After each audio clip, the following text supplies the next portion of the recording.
사도신경으로 신앙 고백하시겠습니다. 전능하사 천지를 만드신 하나님 아버지를 내가 믿사오며 그 외아들 우리 주 예수 그리스도를 믿사오니 이는 성령으로 잉태하사 동정녀 마리아에게 나시고 본디오 빌라도에게 고난을 받으사 십자가에 못 박혀 죽으시고 장사한 지 사흘 만에 죽은 자 가운데서 다시 살아나시며 하늘에 오르사 전능하신 하나님 우편에 앉아 계시다가 저리로서 산자와 죽은 자를 심판하러 오시리라. 성령을 믿사오며 거룩한 공회와 성도가 서로 교통하는 것과 죄를 사하여 주시는 것과 몸이 다시 사는 것과 영원히 사는 것을 믿사옵나이다. 아멘. 함께 보실 말씀은 시편 51편 10절부터 12절 말씀입니다. 구약성경 839면에 있습니다. 구약 839페이지 시편 51편 10절에서 12절 말씀입니다. 시편 51편 10절에서 12절 말씀. 하나님이여 내 속에 정한 마음을 창조하시고 내 안에 정직한 영을 새롭게 하소서. 나를 주 앞에서 쫓아내지 마시며 주의 성령을 내게서 거두지 마소서. 주의 구원의 즐거움을 내게 회복시켜 주시고 자원하는 심령을 주사 나를 붙드소서. 아멘. 시편 38편 말씀을 나누면서 시편에는 초대교회가 참회시로 사용했었던 7편의 참회시가 있다라고 말씀드렸었습니다. 시편 51편은 그 7편의 참회시 중에서 가장 유명한 참회시라고 할 수 있습니다. 이 시의 양식이 참회시라고 하는 것이고요. 자, 이 51편에서 시인은 철저하게 자신의 죄를 고백하고 새롭고 정결한 영의 상태를 간절히 간구하고 있습니다. 그래서 이 시편의 기도는 때때로 다가오는 우리의 회개하는 마음을 너무나 잘 드러내기도 합니다. 이 시편은 시편 51편은요. 크게 세 부분으로 구분할 수가 있습니다. 1절에서 9절까지는 죄 용서를 위한 간구 이렇게 볼 수 있고요.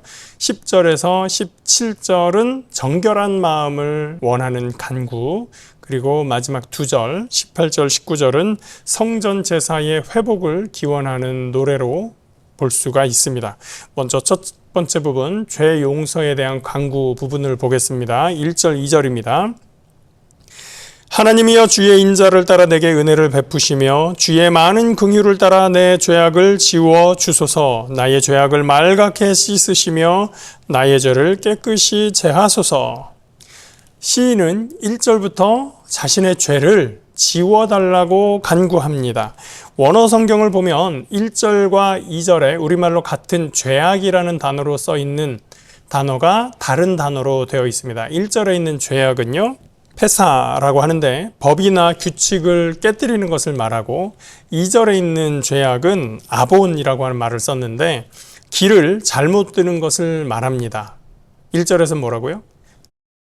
법이나 규칙을 깨뜨리는 것, 2절에서는 정해진 길, 지시한 길에서 벗어나는 것을 의미한다. 그리고 2절 뒤에 보면 죄라는 단어가 또 한 번 나옵니다. 이 단어는 하타트라고 하는 단어인데요. 빗나가는 것을 말합니다. 여러분, 죄는 원어로 관역을 벗어났다, 관역을 빗나갔다 이런 설명 들으신 거 기억나시는 분이 있을 텐데요. 관역을 벗어났다라고 할 때 보통 하는 단어가 하말티아라고 하는 헬라어입니다. 고대 그리스어이죠, 헬라어. 이 고대 그리스어 헬라어의 하말티아하고 같은 의미를 갖는 것이 하타트라고 하는 히브리어인 것입니다. 자꾸 반복하는 이유는 같은 일맥상통하는 단어가 그 두 개다라는 의미고요. 그래서 시인은 이 죄라는 단어에 세 가지 단어를 다 사용을 합니다.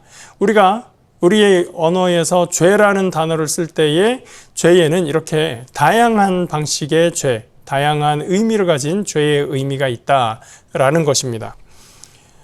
그것은 이 시인이 자신의 모든 종류의 죄를 다 거론하면서 하나님, 나의 이 모든 죄들을 용서해 주세요 라고 간구하는 것이다. 그래서 이 죄의 세 가지의 의미의 공통적인 의미는 뭡니까? 하나님께서 지시하신 그것을 제대로 따르지 않고 이행하지 않고 그 길대로 가지 않고 벗어나는 것을 의미합니다. 그래서 하나님의 뜻대로 따르지 않은 그 모든 죄들 다 용서해 주세요라고 하는 그 포괄적인 의미를 가지고 있다라는 포괄적인 죄사함의 간구다라고 할 수가 있는 것입니다. 자, 3절에서 6절은 죄인으로서의 철저한 자기 고백입니다. 3절 말씀 봅니다. 무릇 나는 내 죄과를 아오니 내 죄가 항상 내 앞에 있나이다. 저는 예전에 기도하는 방법에 대해서 배울 때 어떻게 기도해야 되는가 라고 할 때 기도에 4가지 요소가 있다라고 배웠습니다. act라고 영어의 첫 자를 따서 말하는 건데 영어 단어까지는 제가 말씀 안 드리겠고요. 첫 번째는 찬양, 두 번째 회개, 그 다음에 감사, 그리고 간구, 이런 순서로 되어 있습니다. 하나님께 기도하는 것이기 때문에 하나님 하고 불렀을 때 과연 그 하나님이 어떤 하나님인가, 하나님의 속성, 하나님의 성품을 찬양할 수밖에 없기 때문에 첫 번째는 찬양이고요. 그 하나님 앞에서 이제 내가 기도하고 하나님께 대화를 시작을 해야 되는데 그 하나님에 비했을 때 내가 얼마나 초라한지 또 내가 얼마나 죄인인지 고백할 수밖에 없기 때문에 두 번째는 죄의 회개입니다. 죄의 고백, 회개. 그리고 죄를 고백한 후에 그 다음에 하나님께 드릴 수 있는 기도는 나의 죄를 용서하신 하나님, 그리고 내게 주신 은혜, 내게 은혜 주신 하나님을 감사하는 감사 기도가 되는 것이죠. 이렇게 회개하고 감사한 것을 하나님한테 고백한 후에야 비로소 우리는 하나님, 나의 소원은 이것입니다. 내가 바라는 것이 있습니다. 라고 간구할 수 있다고 하는 겁니다. 이 4가지 다시 한번 말씀드릴까요? 찬양, 회개, 감사, 간구. 저는 우리의 기도가 이 4가지 범주 안에 다 들어있다고 생각을 하는데요. 저만 생각하는 건 아니죠. 제가 그렇게 배웠으니까 많은 분들이 그렇게 생각을 하는 겁니다. 그런데 이 각각이 또 하나씩 그대로 온전히 기도의 제목이 될 수도 있는 것이죠. 그래서 오늘 이 시편은 두 번째, 회개, 참회, 여기에 집중하고 있는 것입니다. 우리가 하나님 앞에서 내가 얼마나 부족한지, 내가 얼마나 죄인인지라는 것을 생각을 할 때 어쩌면 무한히 우리의 죄를 고백하고 작은 것조차도 하나님 앞에 우리의 연약함을 고백할 수밖에 없을지도 모릅니다. 그래서 시편 기자는 3절에서 내가 항상 내 죄를 보고 있다. 죄가 항상 내 앞에 있다. 라고 하나님 앞에 고백하고 있는 것입니다. 그래서 시편 51편은 온전히 회개에 집중하고 있는 시다라고 볼 수 있는 것입니다. 4절 말씀 봅니다. 내가 주께만 범죄하여 주의 목전에 악을 행하였사오니 주께서 말씀하실 때에 의로우시다 하고 주께서 심판하실 때에 순전하시다 하리이다. 사실 이 4절은 제가 묵상하면서 오랫동안 마음에 걸렸던 구절입니다. 왜냐하면 내가 주께만 범죄했다라고 하는 이 구절 때문입니다. 사람이 죄를 지을 때 대체로 그 죄는 다른 사람과의 관계 속에서 벌어지는 일들이 대부분입니다. 그래서 범죄는 그 사람에게 혹은 내가 속한 이 공동체에 큰 해를 끼치게 되고요. 더구나 그 죄를 짓는 사람이 지위가 높고 또는 권력이 큰 사람일수록 그 피해는, 그 해악은 더 크다고 할 수가 있습니다.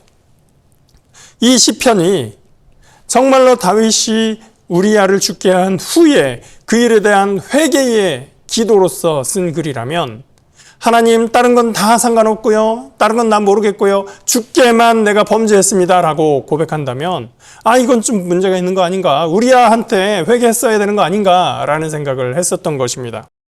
나는 하나님께만 범죄했지. 사람에게는 죄 지은 것도 없고 미안한 것도 없고 그래서 사과할 것도 없다. 만약에 이런 태도를 가지고 있으면 얼마나 답답하고 저런 피도 눈물도 없는 인간 같으니라고 욕하고 싶은 그런 태도일까요? 그런 마음이 저에게 오랫동안 있었는데 제가 많은 주석들을 보고 책을 보니까 이 구절을 나는 사람에겐 잘못한 거 없고 하나님께만 잘못했어요 라고 하는 내용으로 해석하지 않고 있습니다. 오히려 사람에게 저지른 범죄는 사람에게만 해당되고 하나님은 상관없다라고 하는 태도를 가질 수 없다라는 의미에서 우리의 모든 범죄가 하나님께 드러나고 하나님 앞에 노출된다는 의미에서 주께서, 사람은 몰라도 오직 주께서는 우리의 범죄를 아신다 라고 하는 것을 고백한다는 의미로 이 문장을 해석하고 있는 것을 봅니다. 하나님 앞에서 자신의 죄가 완전히 노출되었으니 하나님께서 심판하실 때 죄인이 할 수 있는 말은 무엇입니까? 맞습니다, 하나님. 하나님께서 하신 말씀이 옳습니다. 하나님이 의로우십니다. 내가 죄인입니다. 하나님의 뜻이 순전하십니다. 내가 불순했습니다. 라고 하는 고백일 수밖에 없습니다. 그것이 4절의 진정한 의미가 되는 것이죠. 시인은 그 심판이 다 끝난 후에 자신의 죄가 깨끗이 씻어지기를 간구합니다. 9절입니다. 주의 얼굴을 내 죄에서 돌이키시고 내 모든 죄악을 지워 주소서. 이제 시인은 정결한 마음을 간구합니다. 10절입니다. 하나님이여 내 속에 정한 마음을 창조하시고 내 안에 정직한 영을 새롭게 하소서. 죄에 대한 죄가를 다 치른 후에라도 죄를 지은 그 자신의 심령은 크게 상처를 받은 채 남아 있습니다. 피해자는 피해자대로 PTSD라고 하는 그 외상후 상처라고 하는데 그것을 겪게 되지만 죄를 깨달은 가해자도 정말 그 죄가 잘못된 것이었다라는 것을 반성하고 후회한다면 죄가를 치른 후에도 그는 계속해서 죄책감을 가지고 있게 됩니다. 시인은 지난날의 죄로 인해서 하나님께 버림받을 것을 두려워하여 하나님께 간구합니다. 11절 나를 주 앞에서 쫓아내지 마시며 주의 성령을 내게서 거두지 마소서. 주의 구원의 즐거움을 내게 회복시켜 주시고 자원하는 심령을 주사 나를 붙드소서. 내가 죄 때문에 징역 2년 살았어요. 또는 벌금 1,000만 원 냈어요. 그러니까 나는 깨끗해요. 라고 당당하기보다는 이 시인의 고백은 하나님 내가 이렇게 죄를 지었지만 그래서 그 복역의 기간을 다 마쳤지만 그 죄가를 다 했음에도 불구하고 하나님 나는 죄인이라는 정체성이 아직 남아 있습니다. 하나님 나를 구원하신 그것을 내가 마음 깊이 깨닫고 죄에서 벗어나 이제 기뻐할 수 있게 해주세요 라고 하는 구원에 대한 간구입니다. 시인은 이제 자신의 죄가 용서받고 깨끗하여진다면 자신이 할 일에 대해서 하나님 앞에 다짐하고 있습니다. 13절에서 15절인데요. 첫 번째, 범죄자들을 바른 길로 안내하는 것입니다. 13절, 그리하면 내가 범죄자에게 주의 도를 가르치리니 죄인들이 주께 돌아오리이다. 두 번째는 하나님의 의로우심을 증언하는 것입니다. 14절, 하나님이여 나의 구원의 하나님이여 피 흘린 죄에서 나를 건지소서. 내 혀가 주의 의를 높이 노래하리이다.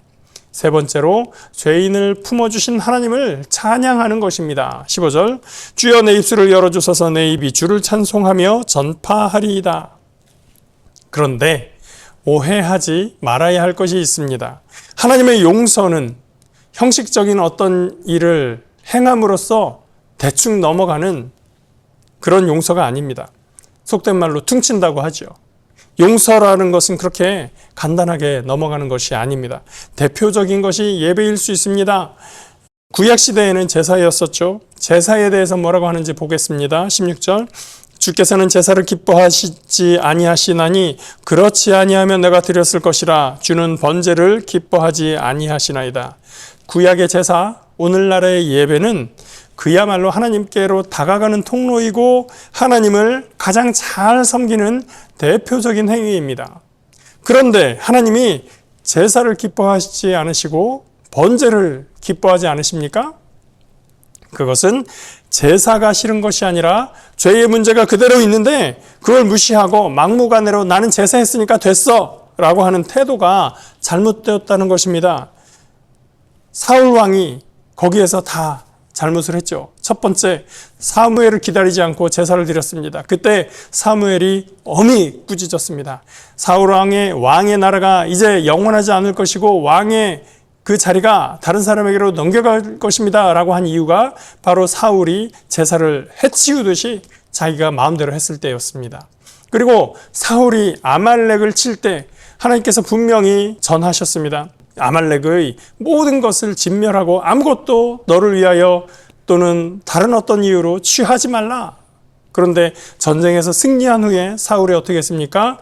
그 왕을 포로로 잡아오고 그 나라에 있는 가장 좋은 살찐 소와 양들, 아주 좋은 것들을 다 데리고 옵니다. 사무엘이 그 소리를 들으며 왕에게 묻죠. 지금 들리는 소리가 뭡니까? 사울이 핑계를 냅니다. 내가 저 아말렉과 싸워서 이기고 나서 가장 좋은 것을 하나님께 제사 드리기 위해서, 제물로 쓰기 위해서 이 좋은 소와 양들을 데리고 왔습니다. 그때 사무엘이 가장 유명한 말을 합니다. 사무엘상 15장 21절. 야훼께서 번제와 다른 제사를 그의 목소리를 청종하는 것을 좋아하심 같이 좋아하시겠나이까. 순종이 제사보다 낫고 듣는 것이 순양의 기름보다 나으니. 번제와 다른 제사가 싫은 것이 아니라 하나님의 말씀을 순종하지 않고 자기 욕심대로 하고서는 자기 취할 것 다 취하고 나서는 사실 이거 하나님께 제사 드리려고 했었던 거예요 라고 핑계대는 것, 그것이 싫다고 하는 겁니다. 그렇게 드리는 제사 필요 없다라고 하는 것입니다. 어쨌든 제사했으니 봐주세요. 그렇게 해서 봐주는 것이 아니라 오히려 더 괘씸하고 죄질이 나쁘다는 것이죠. 17절입니다. 하나님께서 구하시는 제사는 상한 심령이라. 하나님이여 상하고 통회하는 마음을 주께서 멸하지 아니하시리이다. 하나님께서 구하시는 제사는 상한 심령이다. 진실한 마음에서 오는 회개가 우선이다 라고 하는 것입니다. 그것은 또한 사람에 대한 회개이기도 합니다. 이기적으로 내 마음만 위로받고자 하는 가해자의 형식적인 회개는 참된 회개라고 할 수가 없습니다. 피해자가 있다면 그에게도 진정한 참회를 보여야 합니다. 형식적으로 그때만 피하려는 눈물은 악어의 눈물이라고 합니다. 그 모든 것이 상한 심령 가운데에서 진정으로 일어날 때 그때에 비로소 회복이 일어날 수 있는 것입니다. 19절입니다. 그때에 주께서 의로운 제사와 번제와 온전한 번제를 기뻐하시리니 그때에 그들이 숫소를 주의 제단에 드리리이다. 하나님이 제사를, 번제를 완전히 싫어하는 것이 아니라 진정한 번제, 진정한 제사, 모든 것이 제대로 된 상태에서의 제사를 원하신다라고 하는 것입니다. 시인은 이 모든 것이 해결된 후에 하나님의 제사가 회복되는 것을 바라보고 있습니다. 그동안 우리나라에서 사회적인 참사가 일어날 때마다 많은 희생자들과 유가족들이 제대로 된 진상 파악과 관련자, 책임자들의 사죄 그리고 처벌을 요구합니다. 그런 것들이 제대로 이루어지지 않으면 이 사회의 스트레스로 남게 됩니다.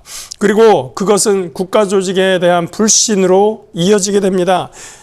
이러한 것은 개인 간의 관계에서도 마찬가지죠. 죄가 있다면 상한 심령으로서 하나님께 사죄하고 또 피해자에게도 사죄해야 되는 것입니다. 이와 같은 말씀을 예수님께서도 가르치셨습니다. 마태복음 5장 23절 24절입니다. 그러므로 예물을 제단에 드리려다가 거기서 내 형제에게 원망 들을 만한 일이 있는 것이 생각나거든 예물을 제단 앞에 두고 먼저 가서 형제와 화목하고 그 후에 와서 예물을 드리라. 인간관계가 참 힘든 것이다 라는 것을 생각할 때가 있습니다. 실수도 하고 잘못을 저지르기도 합니다. 그렇다고 우리가 범죄라고 할 만한 일을 저지르는 일은 사실 그렇게 흔한 일은 아닙니다. 그러니 우리가 주변과의 관계에서 문제가 있다면 일이 너무 커지기 전에 주 안에서 화목하며 잘못이 있다면 서로 인정해주고 용서해주고 그리고 상한 마음을 풀어줄 수 있는 관계가 되기를 바랍니다. 나도 그 사람도 하나님의 자녀요 예수께서 피 흘려 구원하신 소중한 생명이기 때문입니다. 우리의 회개에 하나님의 마음이 담겨 있기를 주의 이름으로 축복합니다. 기도하겠습니다. 하나님, 오늘 시편 51편의 말씀을 통해서 참된 회개가 무엇인지, 참된 참회가 무엇인지 다시 한번 묵상하게 됩니다. 하나님, 우리가 주님 앞에서 범죄하였을 때 그것이 하나님과의 문제만이 아니라 사람과의 문제인 것도 우리가 다시 한번 생각하게 됩니다. 주님이 제사를 기뻐하지 않으신 것은 우리의 제사가 온전치 아니하고 우리의 손이 너무나 많은 피로 물들어 있기 때문입니다. 하나님, 우리가 우리 이웃과 관계를 회복하고 그 안에서 하나님께 용서받고 모든 예배가 회복되는 그러한 삶 가운데로 나아갈 수 있도록 인도하여 주시옵소서. 그래서 우리의 인간관계가 하나하나 소중하며 하나님께서 지으신 하나님의 백성과 은혜를 나누는 귀한 삶이 될 수 있도록 하나님 인도하여 주시옵소서. 감사드리며 예수 이름으로 기도합니다. 아멘. 하늘에 계신 우리 아버지여, 이름이 거룩히 여김을 받으시오며 나라가 임하시오며 뜻이 하늘에서 이루어진 것 같이 땅에서도 이루어지이다. 오늘 우리에게 일용할 양식을 주시옵고 우리가 우리에게 죄 지은 자를 사하여 준 것 같이 우리 죄를 사하여 주시옵고 우리를 시험에 들게 하지 마시옵고 다만 악에서 구하시옵소서. 나라와 권세와 영광이 아버지께 영원히 있사옵나이다. 아멘.